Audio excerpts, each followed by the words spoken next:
moins x multiplié par lambda p plus q', si j'applique l'application f. Alors, ça fait lambda p plus q. Je ne suis pas devant, ça. Lambda p plus q plus 1 moins x multiplié par lambda p' plus q'. OK. Et puis ensuite, ben, je vais comme d'habitude, hein, je mets tout ce qui est avec lambda en facteur. Lambda facteur 2, il va me rester p plus 1 moins x p' plus q plus 1 moins x q', si je regarde bien ce qui reste. Voilà, et donc je reconnais lambda fois f de p plus f de q. Donc f est bien linéaire. Sinon, je peux aussi expliquer autrement qu'elle est linéaire. Je peux dire comment est-ce qu'on calcule l'image de P en faisant une somme. Donc, je vais additionner P. Donc, en gros, je fais une combinaison linéaire de polynômes. Je fais P plus 1 moins x P', ça revient à faire un polynôme plus un polynôme fois un autre polynôme. Donc, ça reste linéaire. C'est une combinaison de P et de P'. P', c'est quelque chose qui est linéaire aussi. La dérivation, c'est linéaire. Donc, on peut aussi dire ça comme ça. F est constitué de parties, on va dire, de parties d'application qui sont toutes linéaires, donc ça va rester linéaire finalement. Elle sera compatible avec l'addition, la multiplication. On peut aussi dire ça comme ça. Sinon, ça vaut peut-être plus rapide de le démontrer finalement avec la définition. Donc finalement, F est bien un endomorphisme avec tout ça. Donc F est un endomorphisme, ce qui était demandé.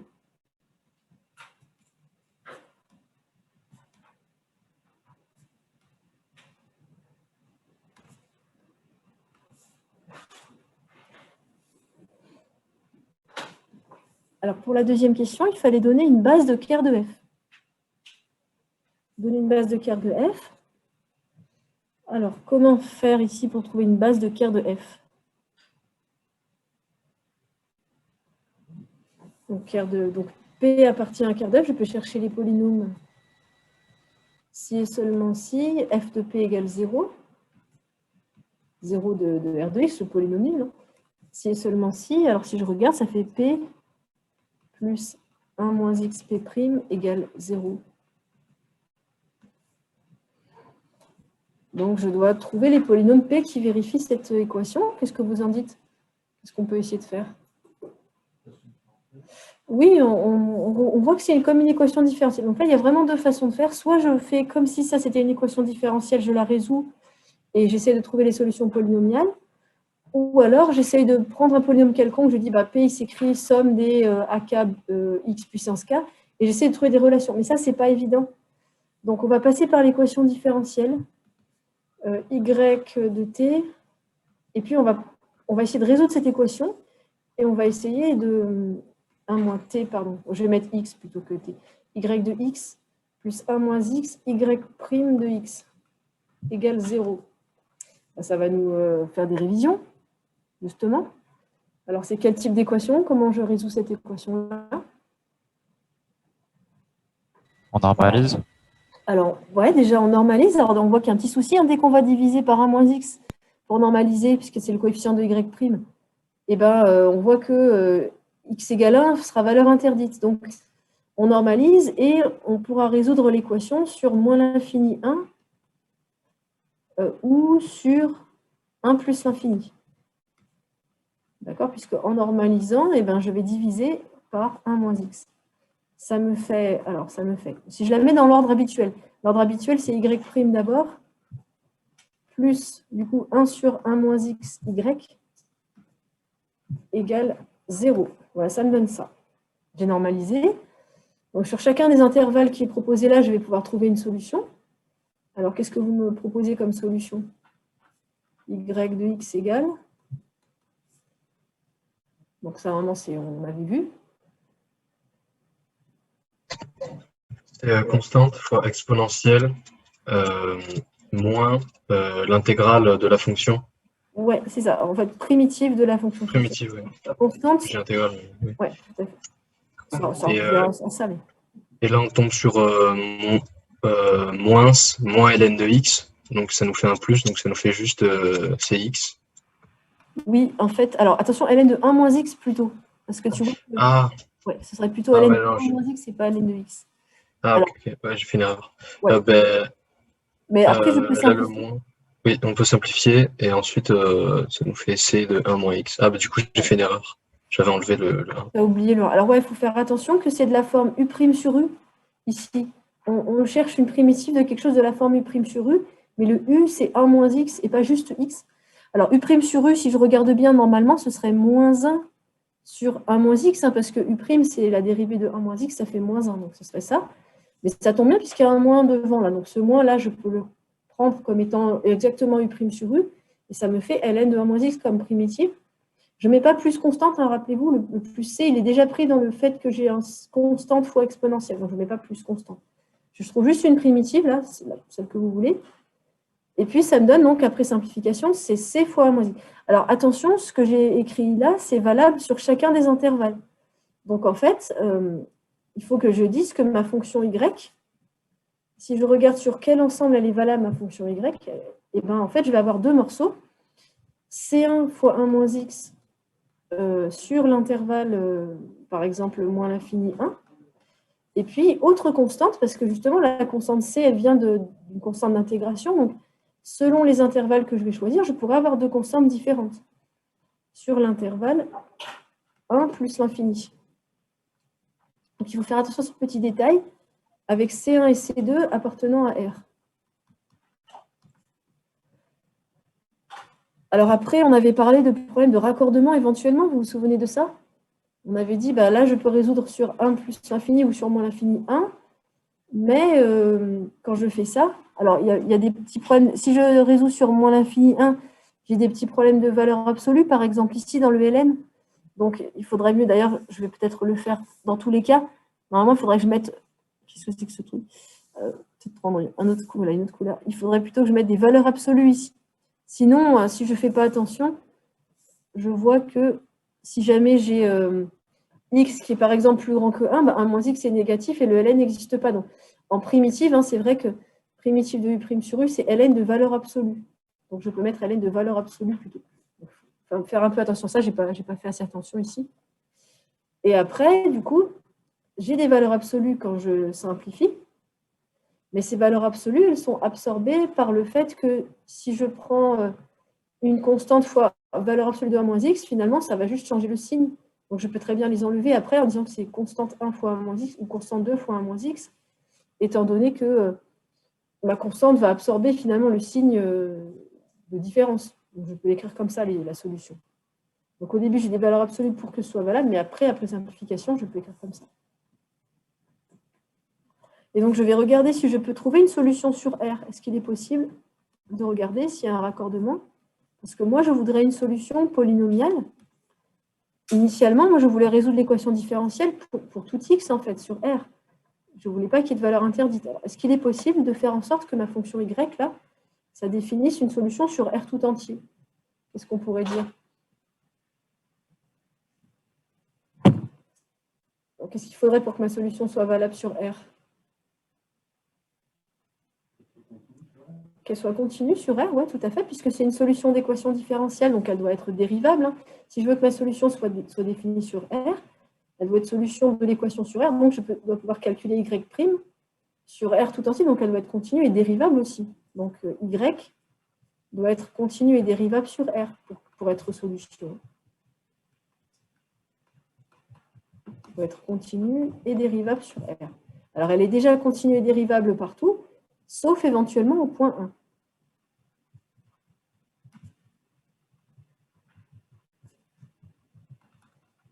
Alors, il faut regarder ce qui se passe en x égale 1, parce que c'est le seul point où, sinon, sur les autres intervalles, la fonction est polynomiale, donc elle est bien continue et dérivable. Par contre, en x égale 1, j'ai un point de raccordement, éventuellement. Comment je peux m'assurer que la fonction soit continue? Qu'est-ce qu'il faut que je dise?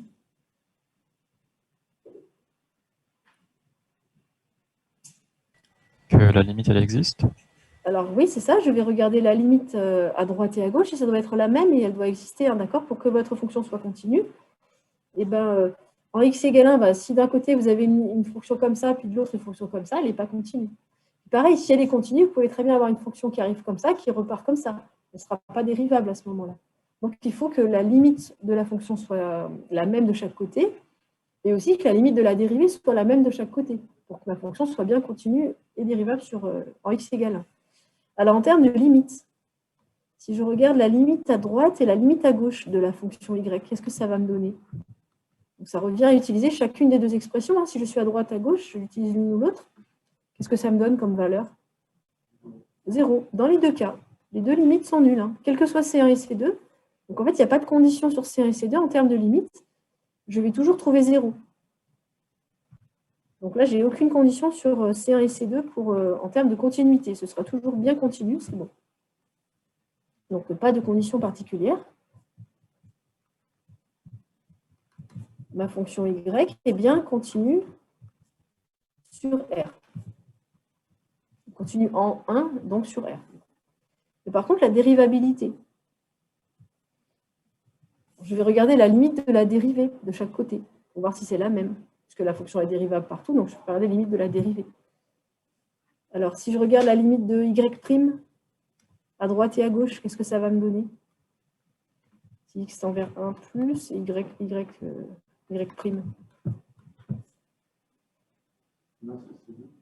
Oui, ici, si je suis en 1 plus, je suis sur 1 plus l'infini. Donc, si je dérive, ça fait C2 fois moins 1. Donc, en fait, ça fait moins C2. Et par contre, si je regarde la limite à gauche de y', ça fait moins C1 par contre. Si je veux pouvoir espérer que la fonction soit dérivable en 1, je dois avoir moins C2 égale moins C1. Donc y est dérivable en 1 si et seulement si.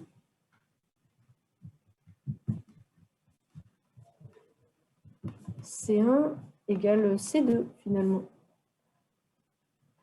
Et donc, on doit avoir la même constante. Et donc au final, finalement, y de x égale... Alors, du coup, vu que c'est la même constante, je peux l'appeler C. C facteur de 1 moins x défini sur R et solution.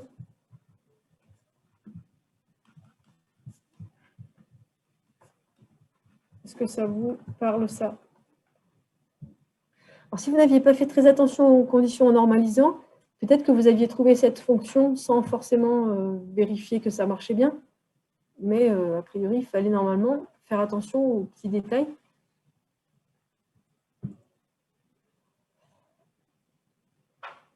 Ça va pour la résolution d'équations?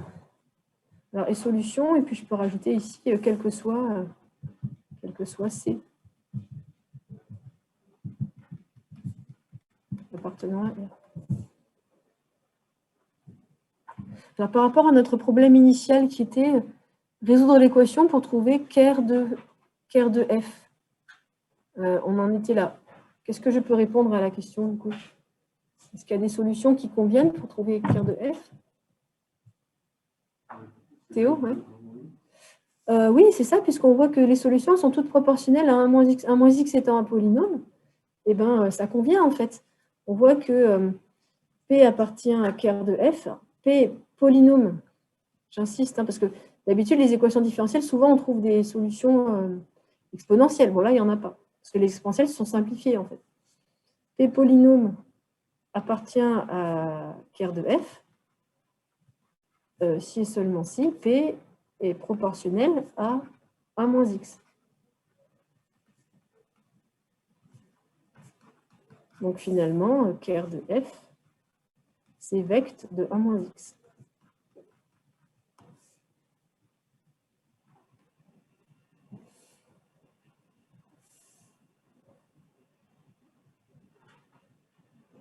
Alors, quelle est la dimension de ker de f? Dimension 1. Oui, dimension 1. Un noyau de dimension 1. Donc, l'application n'est pas injective, par exemple.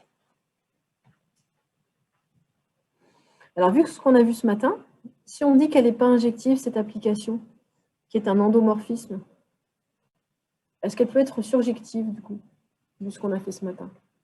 Non, vu ce qu'on a fait ce matin, on sait que quand on a les mêmes dimensions de part et d'autre, donc quand on a un endomorphisme, ça rentre dans cette condition, eh bien l'application, elle est injective, si et seulement si elle est surjective, si et seulement si elle est bijective. Donc, si elle n'est pas injective, elle ne pourra jamais être surjective non plus. Donc, après, on va demander de chercher une base de in de f. En tout cas, on sait que in de f, ce ne sera pas Rn de x tout entier, quoi. Ah oui, j'avais juste une petite remarque à faire. D'habitude, on fait variation de la constante et tout. Pourquoi j'ai pas fait ça, là?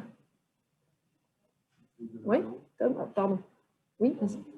Non, bah, tu avais la main. Donc... Ouais.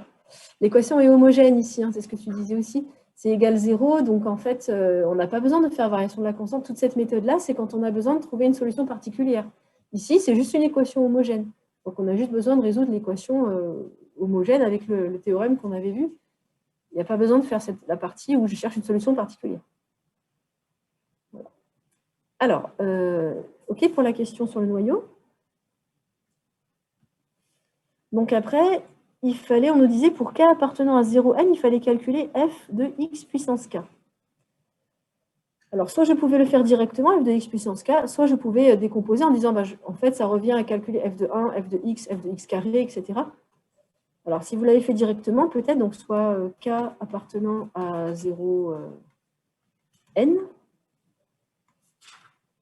Si je calcule f de x puissance k, qu'est-ce que j'obtiens comme réponse? Alors, c'est x puissance k plus 1 moins x facteur de p'. P', je dérive x puissance k. Ça fait quoi, ça? K, x, k, ouais, k moins 1, c'est ça. Alors, quand je fais ça, il faut faire attention qu'il y a peut-être un cas où ça ne marche pas très bien, cette formule. C'est quelle valeur? Ouais, si k égale 0, bon, on voit que c'est un peu embêtant parce que, bon, ok, il y a 0, c'est 0. Donc, peut-être le cas k égale 0, on va peut-être le faire à part parce que cette formule-là, elle est valable normalement pour une puissance plus grande ou égale à 1. Donc, on va simplement dire ici, ça c'est la formule générale. Et puis, pour k égale 0, donc, je vais commencer plutôt à 1 ici. Puis, pour k égale 0, je vais faire à part. Alors, on va déjà regarder ce que ça donne. Ça fait x puissance k plus, puis je développe. Ça nous fait k facteur de x puissance k moins 1 moins k facteur de x puissance k quand je développe. Donc, j'obtiens finalement le polynôme, si je rassemble par degré, 1 moins k x puissance k plus k x puissance k moins 1. Et donc, pour k égale 0, je vais faire le k à part. Ça revient à calculer quelle image pour k égale 0? F de 1, tout simplement. Donc, ça revient à calculer f de 1. F de 1, qu'est-ce que c'est? Bah, c'est 1 plus 0, ça fait 1. Voilà. Donc, je regarde si k égale 0, ça correspond quand même, mais comme il y a du x puissance k moins 1, normalement, ça, c'est pas défini si k est plus petit que, strictement plus petit que 1. Alors, on nous dit en déduire une base de im de f. Alors, peut-être que ça vaut le coup de regarder, de détailler un petit peu, qu'est-ce que ça me donne, peut-être, parce que comme là, on n'arrive pas très bien à visualiser, alors on a l'impression que f de xk est de degré k. Est-ce que c'est toujours vrai, ça? Est-ce que f de x puissance k sera toujours de degré k comme réponse? Il y a des cas où ça ne marche pas. Ouais. Voilà, si k égale 1, on voit que ce terme-là, il se simplifie. Donc, ça vaut peut-être le coup de regarder quand même un petit peu en détail. Qu'est-ce que ça donne pour x carré, etc. Juste regarder un peu les premiers termes. Donc, on a vu pour f de 1.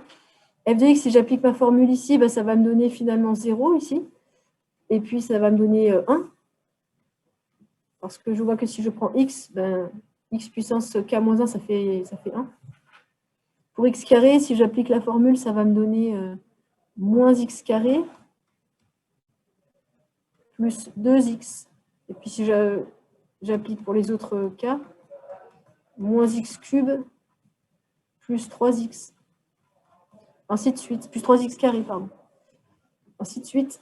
Et si je vais comme ça jusqu'à f de xn, vous pouvez aussi faire comme ça. Vous pouvez les calculer finalement un par un en essayant de voir s'il n'y avait pas une formule que je pouvais trouver. Ça fait moins x. Pardon, j'ai oublié des trucs là. C'est 1 moins 2. Ça fait moins 2 là. Parce que si k égale 3, ça fait moins 2 le coefficient. Si k égale n, ça fait 1 moins n en facteur. 1 moins n xn plus n xn moins 1. Tu peux fermer la porte, Théo, s'il te plaît, pour éviter de... Merci. Voilà, donc, Si je regarde bien, alors qu'est-ce qu'on sait sur cette famille des f de x puissance k? Qu'est-ce qu'on peut en dire, cette famille-là, par rapport à im de f? Elle est, pardon? Elle est liée, oui. On remarque qu'il y a deux vecteurs identiques, donc c'est une famille liée. C'est vrai, je peux remarquer que la famille des f de xk pour k appartenant à 0n est une famille liée. C'est vrai. Donc cette famille est liée. Ouais. Et qu'est-ce que je sais de plus général sur cette famille normalement? Qu'est-ce que je peux dire de plus général? Par rapport à im de f toujours? Oui. Oui, c'est une famille génératrice de im de f. On sait que c'est l'image de la base canonique. Ça, c'est l'image de la base canonique. Et donc, on sait que c'est une famille génératrice de im de f. C'est l'image de la base canonique de Rn de x. Donc, d'après le cours, on sait que c'est une famille génératrice. C'est-à-dire que si c'est une famille génératrice, donc il y a deux cas de figure, soit elle est libre, on a vu que ce n'était pas le cas, mais si elle avait été libre, ça aurait été une base, et soit elle est liée. Si elle est liée, par contre, ce n'est pas très grave.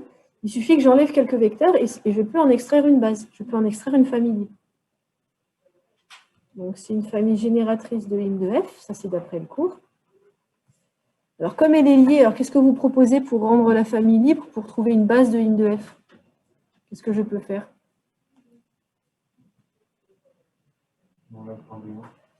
Oui, on voit qu'on a deux fois le vecteur 1 là en image, donc on peut enlever un des deux 1. Donc si je regarde ma famille, si je l'écris de manière... donc ma famille c'est 1, 1, après c'est moins x carré plus 2x, après c'est moins 2x cube plus 3x carré, virgule, petit point, et je vais jusqu'à 1 moins n xn plus n xn moins 1. Voilà. Donc cette famille-là, elle est liée. Si j'enlève un des 1, si j'enlève celui-là, par exemple, est-ce que j'obtiens une famille libre à la fin?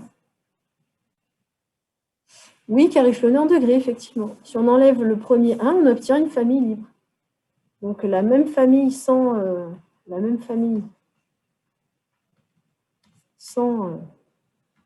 f de 1 est libre, car échelonnée. Échelonné en degrés, on va dire. Mais échelonné en degrés, c'est pareil qu'échelonné en coordonnées dans la base canonique. Échelonné en degrés. Donc, est-ce que c'est bon? Est-ce que ça me donne une base de im de f? Oui, puisqu'elle reste génératrice. Si j'enlève un vecteur lié, un vecteur qui est combinaison des autres, elle reste génératrice. Elle est libre, donc c'est bien une base. C'est une base de im de f.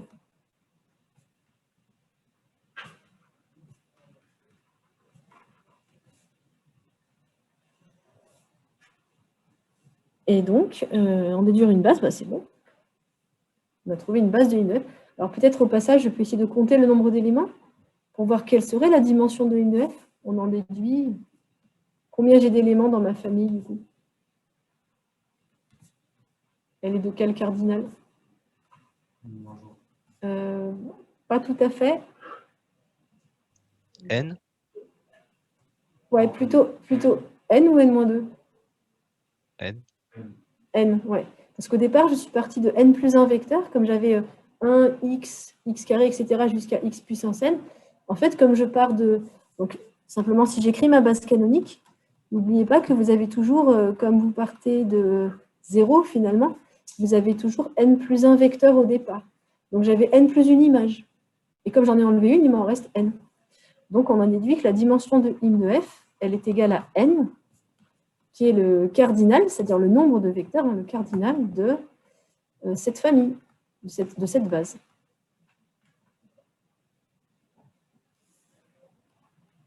Donc, au départ, dans ma base canonique, j'ai toujours n plus 1 vecteur. Alors, c'est cohérent avec le théorème du rang, si je regarde bien ma dimension. En fait, j'aurais pu le savoir à l'avance, parce que, vu que le noyau était de dimension 1, et que l'espace de départ était de dimension n plus 1, l'image était de dimension n obligatoirement. Donc, je savais, en fait. C'était cohérent avec le théorème du rang. il reste la dernière question. Ça va jusque-là? Dites-moi s'il y a des choses à reprendre ou si vous avez fait autrement. Alors, dans la dernière question, il fallait montrer que les espaces ker et im étaient supplémentaires dans E, que E s'écrivait comme ker de F plus im de F. Alors, comment je peux faire pour faire ça? J'ai deux possibilités ici, deux méthodes. Oui, Théo? Il faut prendre la base des deux espaces, ouais. La méthode la plus optimale, effectivement, c'est la méthode, comme j'ai trouvé des bases de chacun des espaces, bah, je sais qu'il suffit de regarder la réunion des deux bases. Donc, je mets ensemble dans la même famille, je fais la réunion des deux familles, je concatène mes deux bases, on va dire, et donc je regarde si la famille obtenue est une base de Rn de x. Si oui, eh ben, je n'ai rien à faire d'autre. Et donc, j'ai effectivement une base. Alors, deux méthodes. La première méthode, c'est ça, on fait... je prends la base de ker de F, je la mets ensemble avec la base de im de F que j'ai trouvée. Alors là, quand je regarde, ça me donne... Alors, la base de ker de F, c'était le vecteur x-1 ou x plus 1, je ne sais plus ce que c'était. Enfin, c'est pareil, hein, c'est proportionnel, mais c'est 1 moins x, on avait trouvé 1 moins x. Si vous mettez x-1, c'est bon aussi, hein, parce que c'est proportionnel, mais bon, on avait trouvé 1 moins x. Et puis, pour les autres, on avait trouvé 1. Alors, moins x carré plus 2x, petit point, jusqu'à jusqu'à 1 moins n x puissance n plus n xn moins 1. Voilà. Donc, j'ai tous ces vecteurs-là. On remarque qu'on a n plus 1 éléments. Okay. Donc, en tout cas, en nombre d'éléments, ça correspond. Et après, en termes de... Je mets les deux familles ensemble. Est-ce que je suis sûre que cette famille que j'obtiens là forme une base de Rn de x? Théo? Oui, on peut remarquer qu'elle est échelonnée en degrés parce que celui-là, il est de degré 0. Lui, il est de degré 1. Lui, il est de degré 2. Et puis après, je continue comme ça et je monte jusqu'à du degré n. Donc déjà, j'avais une famille échelonnée en degrés au début, mais il manquait juste le degré 1. Donc, ce degré 1, je le rajoute, justement, je complète la famille avec un vecteur de degré 1. Donc, ça va me donner une famille échelonnée en degrés tout entier. Tous les degrés sont représentés ici. Donc, oui, notre famille union des deux étant échelonnée en degrés. Elle est échelonnée en degrés, donc libre.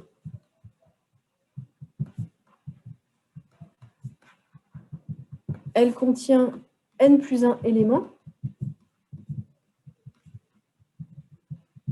Et donc, de ceci, je peux déduire que c'est bien une base de Rn de x. Parce que Rn de x est de dimension n plus 1. Donc, c'est bon, on en déduit que, effectivement, quand je fais ker de f plus im de f, ça fait bien Rn de x tout entier. Voilà, donc ça c'est la méthode la plus rapide. Quand vous connaissez des bases de chaque espace, il suffit de faire la réunion des deux bases, vous regardez. Si la famille forme une base de l'espace total, eh bien c'est que les espaces sont supplémentaires.